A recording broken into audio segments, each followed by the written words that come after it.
Many people are following Jesus not because of what he has done for them, but because of what he will do for them. If you don't appreciate what he has already done, how will he do what you are expecting him to do? If a man can literally die for you and you don't appreciate it, is it the car that will make you appreciate it? That they've sentenced Minister Jesse to death, and I, Apostle Nkum, came to die for him, so he's living because I died for him. And he does not appreciate the fact that I died for him. Because of that, coming to church is alternating. Loving God is alternative. Serving God is alternative. It's like there is no joy in doing something unto someone that died for you.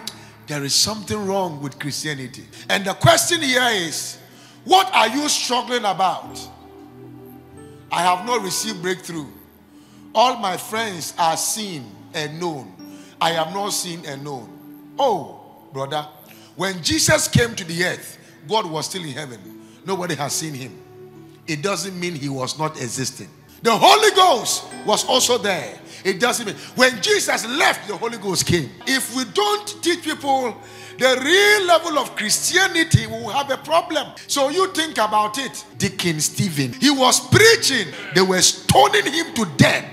And he said, I can see the heavens open. Some of you, just small needle, small rain, small problem, small thing somebody will say to you, small thing somebody will do to you can make you abandon God or abandon where God has planted you. And today I'm talking to you as a father. Never joke with your weekday services.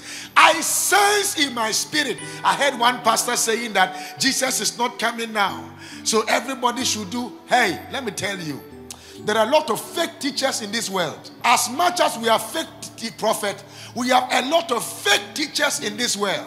And you should be careful when you hear things from such people.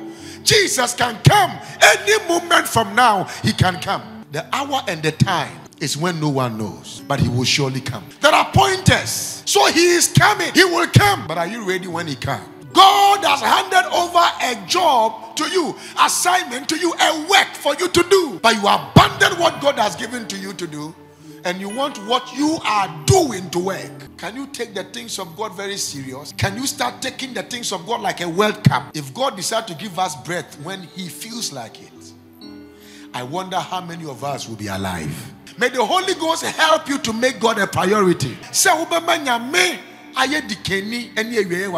It's very important. Oh, I pray that God will revive us again. You know what I've realized? Christians are like drunkards. When they are broke, they say because we are broke, we couldn't make it to church. When they have money, they say I have too much money to go to church. When there is no money or nothing at all, they will say now that there is nothing, let me now stay where I am. It's like drunkards. They say that and then akosia wari dia mama yanom na enija befi. Akwesi so wu ya akwesi a wewu die. Se obi wu dia ya wonto obire be free wo ya wonto yanom kakra. Hwinsi ya no so se ya tia so hwinsi ye.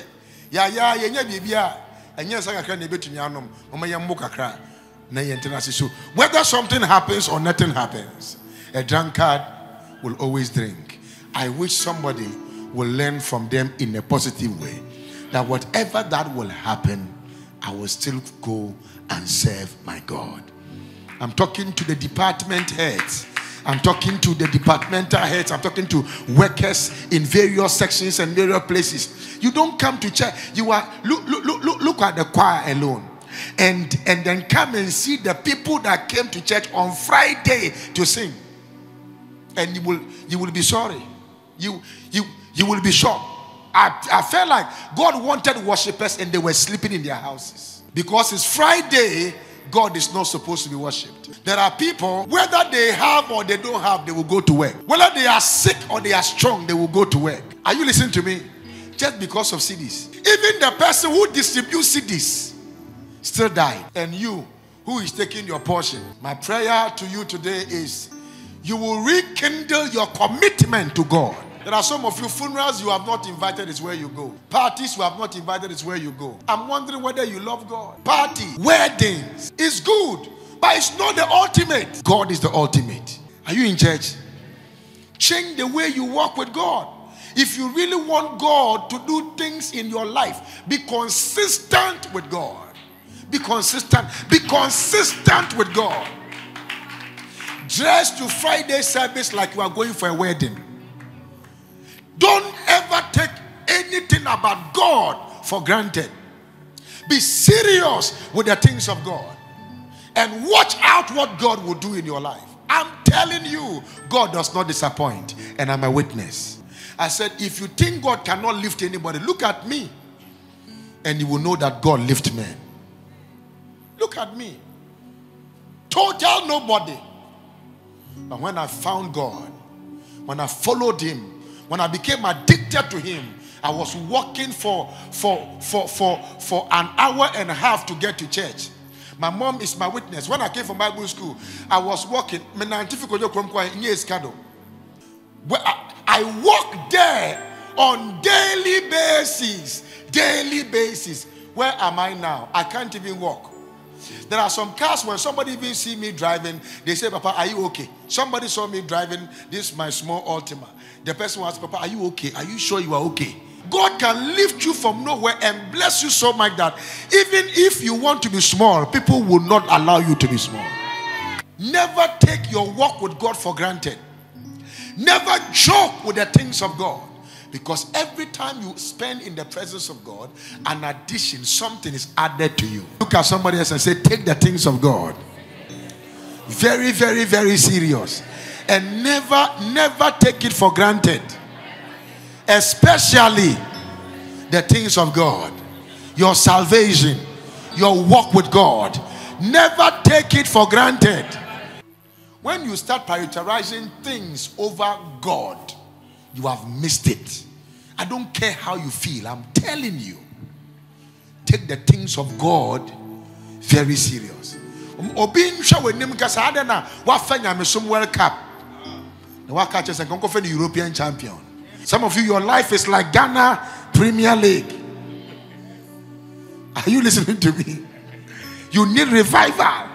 When you don't feel like inviting somebody to church, you need a revival. When you don't talk about Jesus at all, everything about your life is worldly things, you need a revival. One sheni ye, ne when you ye, a dao beshias in Bible, ye, ne ujina hono. One year. We should be very careful. And as a father, I cannot sit down and look at you like that. I need to awaken you from your slumber and your sleep so you can do what God has called you to do. Tomorrow when God calls me and then you are everywhere in the world, you will say, I thank God for my spiritual father, my late spiritual father, Apostle Emmanuel Nkum. One day I will die. Even if it's 120 years, one day you will go. But let it be known to you that if some of you are the people we are going to hand over the gospel to, then there will be a problem.